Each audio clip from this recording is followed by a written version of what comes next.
За иргэн цэгмэд ямар олон дуудулж ирж байна. Таны одоо бас ямар асуулт асуухыг чиж би мэдчихэл байна л да тий. Чи одоо байцалтай эхлэх үү? Тий эхлэе. Одоо ямар асуулт асуух гэдэг асуулт. За иргэн цэгмэд яагаад чагсаалт цогцлын зохион байгуулад олон нийтийг өдөөнд тэрхрээд.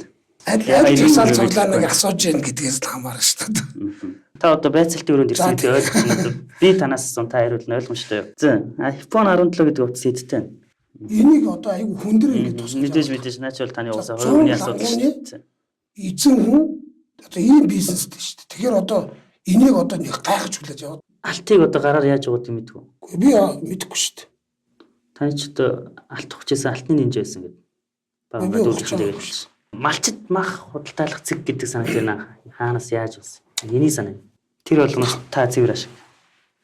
Юу цэвэр ашиг байх вэ тэр чинь? Цэвэр ашиг юм шүү. Таны зах хүмүүс мартаараа та дундаас мөнгө олох.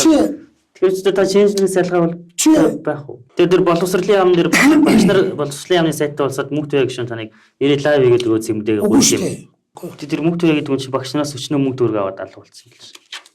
Юу гэжтэй байх те би одоо намайг яа та одоо цааш дээр жагс тэмцэгч ирэл байх юм. Үгүй тэмцэгч гэж юу яриад байгаа. Би тэмцэгч иргэн шүү дээ. Иргэн биш. Иргэн шүү дээ. Зүгээр иргэн шүү дээ.